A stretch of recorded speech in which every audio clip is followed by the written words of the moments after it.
અમદાવાદમાં હત્યાના 35 વર્ષ જૂના કેસમાં તપાસનો ધમધમાટ થઈ રહ્યો છે। વટવા વિસ્તારના કુતુબનગરમાં લાશ દાટી હોવાની આશંકા। ક્રાઇમ બ્રાન્ચની ટીમે લાશને બહાર કાઢવા જેસીબીની મદદ લીધી। લાશ દાટી હોવાના સ્થળ પર જેસીબી દ્વારા ખોદકામ કરવામાં આવ્યું છે। સ્થળ પરથી ટીમ દ્વારા અમુક પ્રકારના નમૂના પણ લેવાયા છે। યુવતીની લાશના અવશેષ મળ્યા બાદ કેસનો ઉકેલ આવી શકે છે અને આ જે ભેદ છે તે ખુલી શકે છે।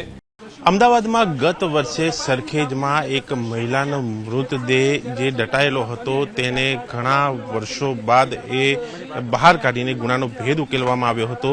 તે જ પ્રકારનો એક ગુનો બન્યો છે પૂર્વ વિસ્તારમાં વટવા વિસ્તારમાં કે જ્યાં કુતુબનગરની અંદર એ 34 વર્ષ પહેલા થયેલ એ મોતના ગુનાના ભેદ સુધી અમદાવાદ ક્રાઇમ બ્રાન્ચ પહોંચી છે અને આ સીધા દ્રશ્યો જોઈ શકાય છે કે ત્યાં ક્રાઇમ બ્રાન્ચની ટીમ એ ફોરેન્સિક ટીમની સાથે મળીને એ જમીનની અંદરથી એ અવશેષો જે છે એ મૃતકના શોધી રહી છે, જેથી કરીને તેનો રિપોર્ટ કરાવીને એ મહિલાની એ ઓળખ જે છે એ અહીંયા વધારે મેળવી શકાય, એ પુરાવા મેળવી શકાય તે કામગીરી અહીંયા કરવામાં આવી રહી છે।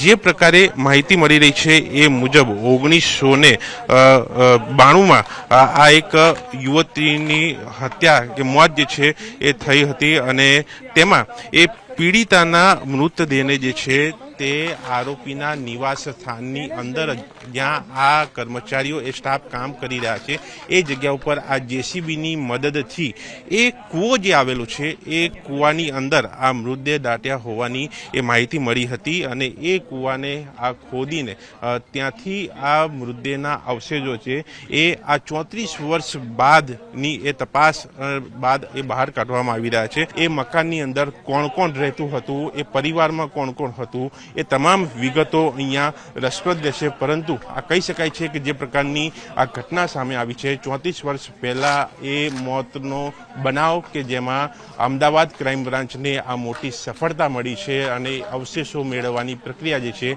તે હાલ શરૂ કરીને આગળની તપાસ પણ હાથ ધરાઈ છે। કેમેરામેન સૂર્યપ્રકાશ શર્મા સાથે દર્શન રાવલ, ઝી મીડિયા, અમદાવાદ।